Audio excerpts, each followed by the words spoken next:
So today I wanted to talk about the mother, father, parent wound. Okay. So, oh, and sorry for starting a couple minutes late today. My husband got this like impromptu invitation to hop on a helicopter to the Tadrios and paraglide. And like, I mean, who would say no to that? So we had a little bit of shuffling to do.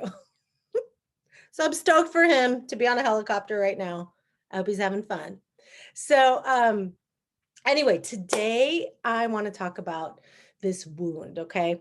And a lot of people, oh, yep, I got to go live here. So, a lot of people think of like all traumas as equal in terms of their potential, right? Effect on our psyche. And I will say that one thing I've seen is one of the deepest wounds, though, has to do with this parent wound, and some people call it the mother wound, but really it's about who was your primary caregiver, right? Who did you spend the most time with? Because that is where we learned how to interact. It's where we like formed our attachments, right? And it's that person who we spent the most time with, whether it was a relative that wasn't our biological parents, whether it was our mother, whether it was our father, whether it was whatever you call your primary caregiver. It's that person that we spent that intimate time with. And Philip Moffat kind of described this wound as a karmic knot. It's almost like we're born vulnerable to this wound with this person, right? And then they go and wound us, and it feels so painful compared to if someone else did it, right?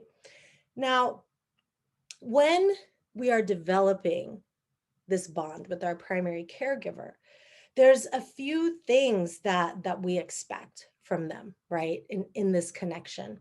One of those is that they understand you. So you cry and then they come to you and then they give you what you need and you're like, "Oh, they get me." It's not like you're hungry and then they keep changing your clothes or something, right? So that's an important need that we have as we're developing our sense of trust in the world. The other thing we expect is caring, right? So, not just that someone understands us, but that there's this sort of kind regard for us and they care for us. Interestingly, in Buddhism, there's the sort of analogy of a bird of awareness that has two wings.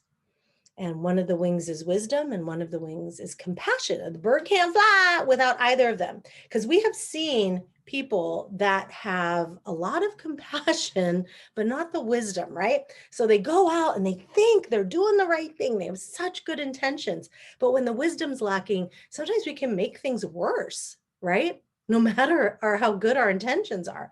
So we have the wisdom and the intention in this way as we're developing understanding and caring, right? Wisdom and compassion, understanding, caring. And when we don't have either of those needs met, there are many more that I won't go into today. So you could listen to the pod if you want more of that. But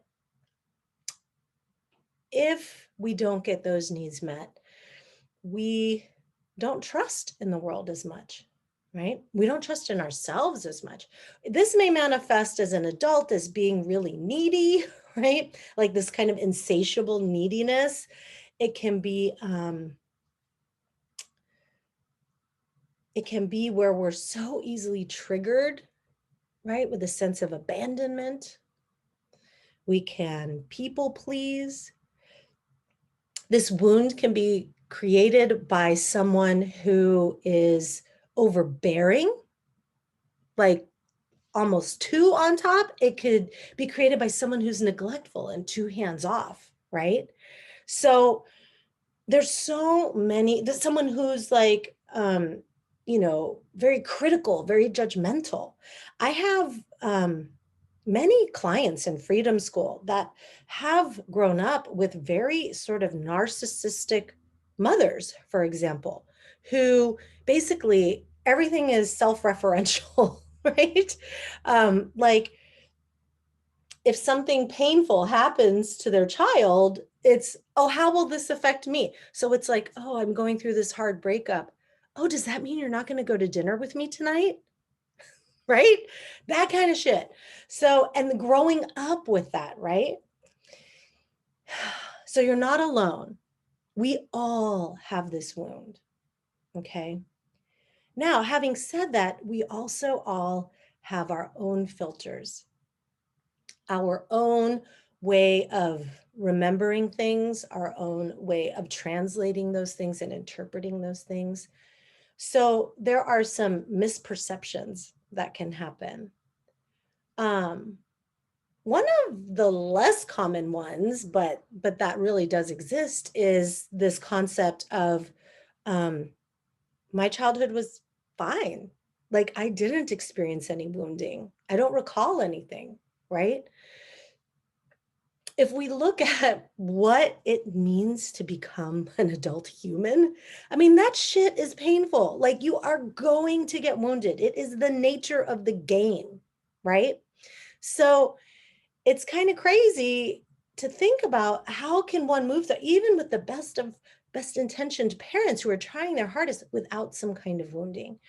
So one misperception is that everything's fine. I had this misperception. And for those of y'all that have heard about my childhood, you're like, what? Let me take a sip before I go into that. Okay. So I think I was maybe 15 years old. I don't know, sometime in high school. And we were all shooting the shit. I went to school, even though I grew up in the hood, I went to school in Atherton, California, and we would ride our bikes over to Stanford.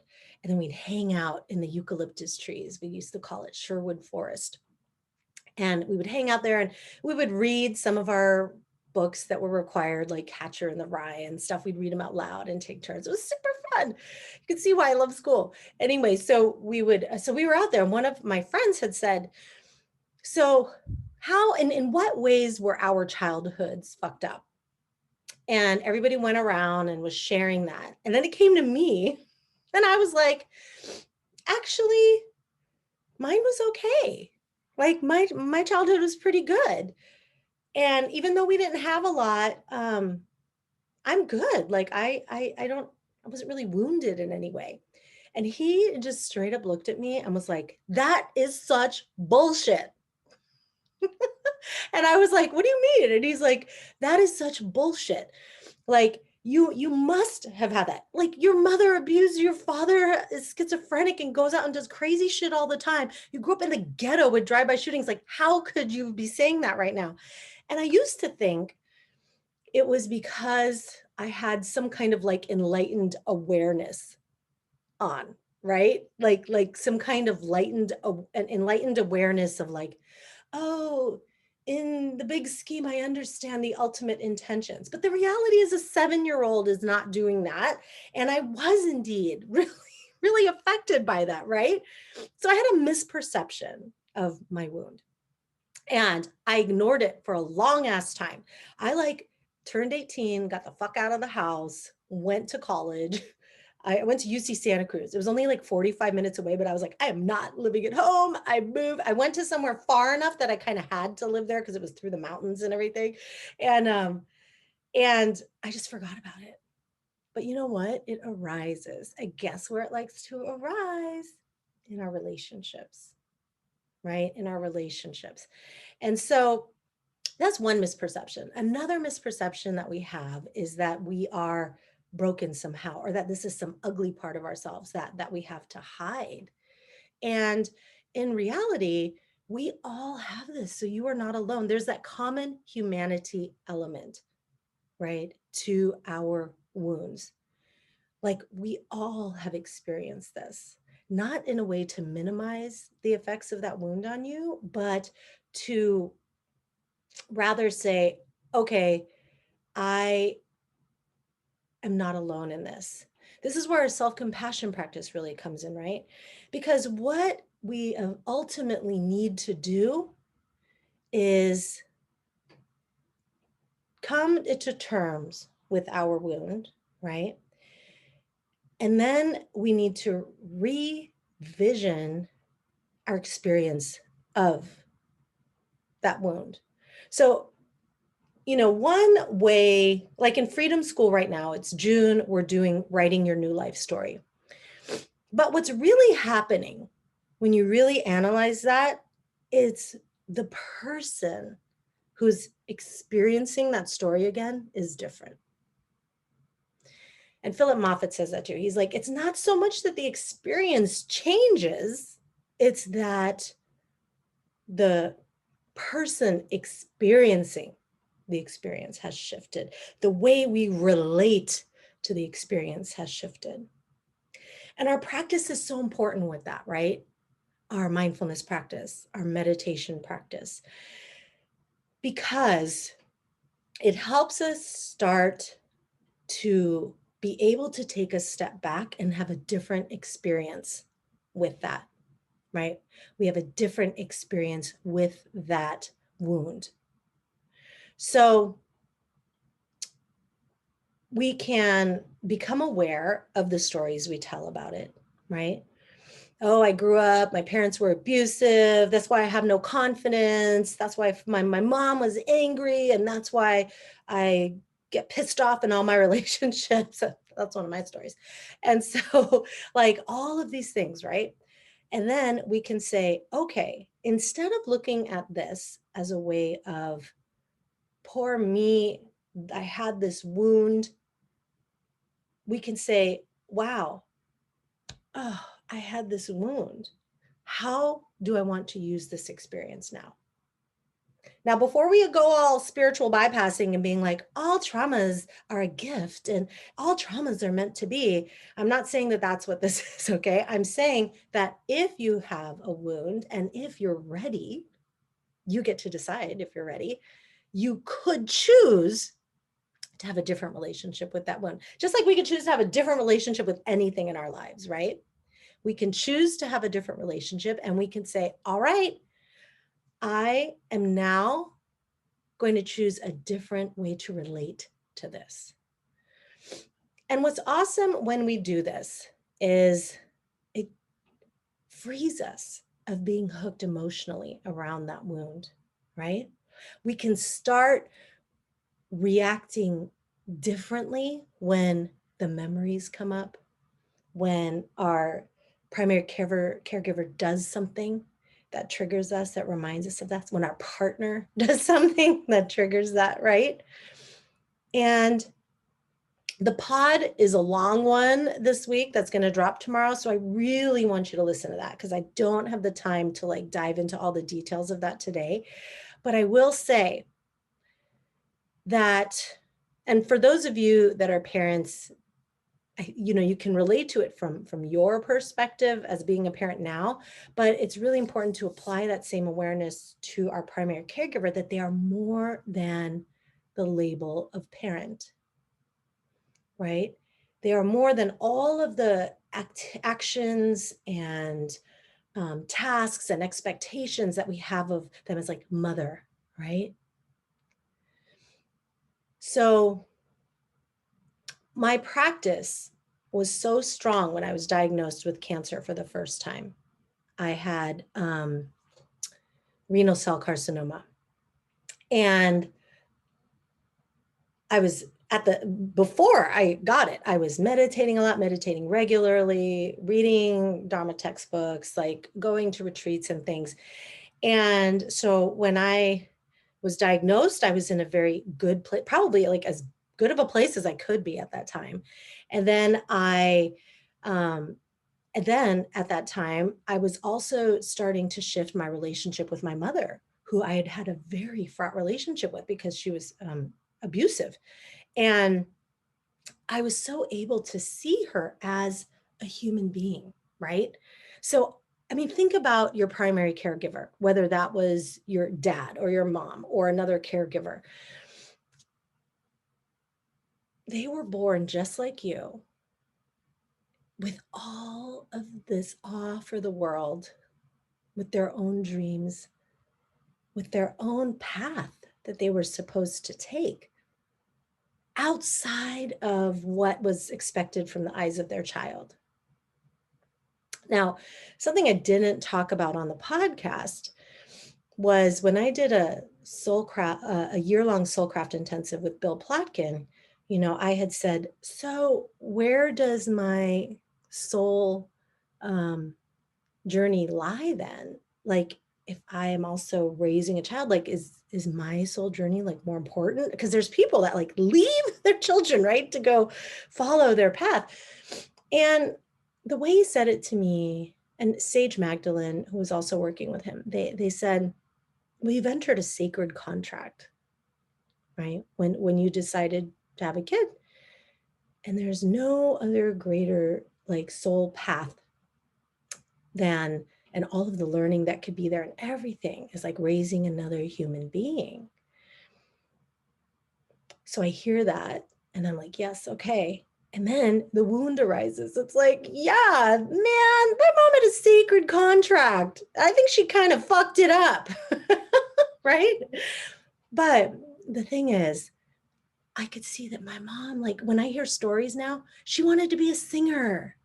She had like left her village in the Philippines to go to Manila. I was gonna like be a singer. And then, you know, falling in love. And she wasn't allowed to date until she was like 25 because she was the oldest daughter. And so there's like all of these things. I pictured her like wanting to just be this human before I existed, right?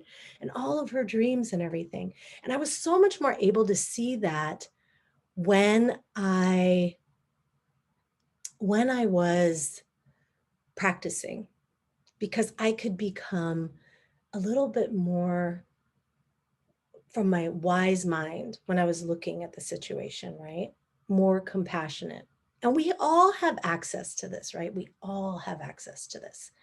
So when we want to process our parent wound, right, we can become aware. So first we have to become aware that we're being triggered, right? So you come home and you're like, oh, I had such a hard day at work and I really just need to stay in tonight. I don't want to go out. And your parents like, what? Why is everything always about you? And you're triggered again or something, right? Or when one of your parents flakes on you again, like they always did when you were a kid, making promises and not following through.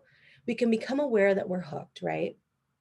We apply our self-compassion because even though we could step back and see this like 50,000-foot view, it still hurt, right? So we give ourselves some self-compassion, like, of course I'm being triggered right now. Of course I'm being triggered right now. That was such a painful experience, right? What do I need right now? Do I need to call a friend? Do I just need a minute? What do I need right now? Here's ultimately what we need, no matter what other reason we give for that. We want connection. All of this pain with our parent wound is because we want the connection, the deep connection, that sense of deep connection, of belonging. So when we feel this wound arise and we try to avoid it with over drinking or over Netflixing or stuffing away our emotions, it's because feeling the lack of that connection is so painful, right? So we want to remember that what I am seeking here really is connection. Because what do we often do? I don't know about you, but when my husband triggers my wounds, I pick a fight. I start a fight. And how would that look different if I said, okay, what I really want here is connection. The reason I'm so angry is because I feel disconnected. And so what am I doing here? I'm pushing him away. I'm like becoming less connected, right? When what I really want is to feel more connected. So we can become aware of what we really want ultimately. Now, sometimes we need to do a lot of self-care first to get us out of the stress response, right? But it's good to remember that what we are seeking is that connection, okay? Then we can take a look at a different way of relating, wanting to use this as a path of growth, as a path of, we can make a choice: do post-traumatic stress or post-traumatic growth. Only you get to decide where this fits for you. Only you get to decide if it's going to be used in one way or another without any judgment, right? But if you find you are deeply suffering in this wound, I want to offer that you consider that how freeing it could be to start to relate to it differently and start to see, in what ways can I use this wound to further my spiritual practice, right? All of this is grist for the meditation mill, right? We get triggered, we sit with it. This is the fodder with which we grow. This is how we get tempered in the fire so that we can access these different levels of consciousness and of relating to the things that have happened to us and that are happening to us. So we can have this process go on with someone who's died as well. I talk about this in the podcast. My mom died before I got to heal this wound with her. And I talk about my process of that after. We have a relationship month in Freedom School where we talk about the whole process in relationships of learning how to change how we are and connecting with other people. And I tell people, when you do these activities, you can choose someone who's passed away, who's died, because the relationship is in how we are thinking about the person and the thoughts we have about them, really. So, all right, I have to wrap it up because I'm going to hang out with tea time with my Freedom School people. But I want to encourage you to listen to the pod, okay? Because I walk you through the sort of origins in more detail. I walk you through, how to process that in more detail. Like I said, it's a longer pod.